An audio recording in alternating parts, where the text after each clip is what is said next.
भारत निर्वाचन आयोग यानी इलेक्शन कमीशन ऑफ इंडिया ने देश भर में मतदाता सूची को सही और अपडेट करने के लिए 21 साल बाद फिर से स्पेशल इंटेंसिव रिवीजन यानी एसआईआर शुरू किया है। ये व्यापक प्रक्रिया आखिर बार साल 2002 से साल 2004 के बीच शुरू हुई थी। अब 2 दशकों से अधिक समय बाद इसे दोबारा लागू किया जा रहा है। इसके पीछे कई अहम कारण हैं जिनका सीधा संबंध चुनावी पारदर्शिता और लोकतंत्र की मजबूती से है। ऐसे में आइए जानते हैं कि आखिर क्यों जरूरी है एसआईआर होता क्या है और एसआईआर से वोटर सूची कितनी बदल सकती है।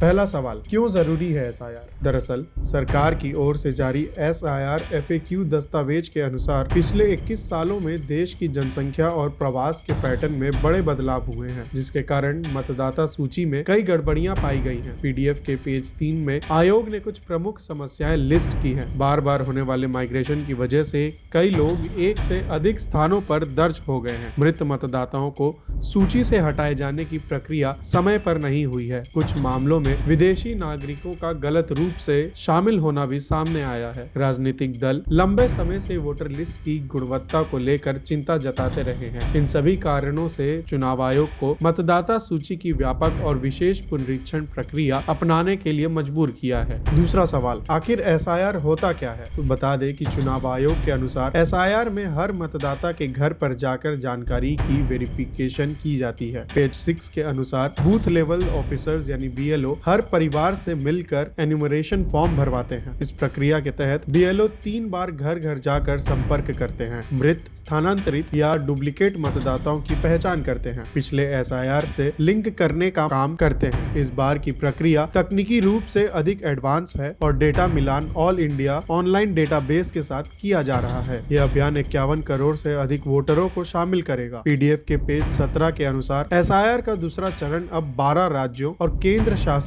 प्रदेशों में शुरू हो रहा है, जिसमें लगभग 51 करोड़ मतदाता शामिल होंगे। इसमें उत्तर प्रदेश, तमिलनाडु, राजस्थान, गुजरात और पश्चिम बंगाल जैसे बड़े राज्यों के करोड़ों मतदाता शामिल हैं। तीसरा सवाल, एसआईआर से वोटर सूची में कितना बदलाव आता है? आपको बता दें कि प्रक्रिया के अनुसार 9 दिसंबर को ड्राफ्ट रोल जारी होगा। 8 जनवरी 2026 तक क्लेम्स और ऑब्जेक्शन लिए जाएंगे। 7 फरवरी 2026 तक फाइनल वोटर लिस्ट प्रकाशित की जाएगी। इसमें कई लाख नाम हटाए या जोड़े जाने की संभावना होती है। लोकतंत्र को मजबूत करने की दिशा में बड़ा कदम होता है। ईसीआई का कहना है कि एसआईआर का मकसद ये सुनिश्चित करना है कि कोई भी पात्र नागरिक छूटे नहीं और कोई भी अयोग्य व्यक्ति शामिल न रहे। ये प्रक्रिया मतदाता सूची को सटीक, पारदर्शी और अपडेटेड बनाने का सबसे व्यापक प्रयास है।